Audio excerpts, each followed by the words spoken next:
ঢাকা উত্তর সিটিতে কোরবানির পশুর বর্জ্য দ্রুত অপসারণে বিশেষ টিম গঠনের ঘোষণা দিয়েছেন ঢাকা উত্তর সিটি কর্পোরেশনের জামায়াত মনোনীত মেয়র প্রার্থী মোহাম্মদ সেলিম উদ্দিন। মঙ্গলবার দুপুরে রাজধানীর তেজগাঁও পশুর হাটে জামায়াতের বিশেষ সেবা বুথ উদ্বোধনকালে তিনি এ ঘোষণা দেন। সাথে আমরা এই যে একটা ব্যাগ উপহার দিচ্ছি, এটা মূলত সেই বর্জ্য নিষ্কাশনের জন্য, বর্জ্যকে সঠিকভাবে এক জায়গায় করে এটা যাতে যেখানে বর্জ্য ফেলা হয় ওখানে যাতে ফেলতে পারে, সেই জন্য আমরা একটা করে ব্যাগ দিচ্ছি।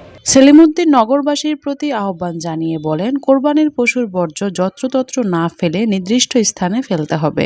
শুধু সরকারের প্রশাসনের দিকে তাকিয়ে থাকলে হবে না। ঢাকা শহরকে পরিষ্কার পরিচ্ছন্ন রাখার দায়িত্ব সকল নাগরিকের। আমরা এই নগরে বাস করি, এই নগর আমাদের সকলের। খালি আমরা সরকারের আর প্রশাসকের আর পরিচ্ছন্নতা কর্মীর উপরে বসে থাকতে পারি না। আমাদের সবার কিছু নাগরিক দায়িত্ব আছে, সেই দায়িত্বের জায়গা থেকে আমরা, এই নগর আমাদের সবার, এটা কোনো দলের না, সরকারের না, এটা সবাইকে সচেতন হইতে হবে এবং সবাই মিলেই আমরা এই নগরকে পরিচ্ছন্ন রাখব।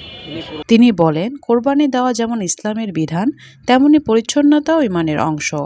তাই ঈদের আনন্দের পাশাপাশি পরিচ্ছন্ন নগর গড়তে সবাইকে সচেতন ভূমিকা রাখতে হবে। এই সময় আগত ক্রেতাদের মাঝে পশুর বর্জ্য অপসারণে সচেতনতামূলক বিশেষ ময়লার ব্যাগ বিতরণ করা হয়। সেলিম উদ্দিন জানান, রাজধানীর আফতাবনগর, গাবতলী সহ বিভিন্ন পশুর হাটে এই ধরনের সেবাবুথ স্থাপন করা হয়েছে। বিভিন্ন শাখা সংগঠন তারা কোরবানির হাট যেখানে বসেছে তার পাশে বিভিন্ন সেবা বুথ স্থাপন করেছে।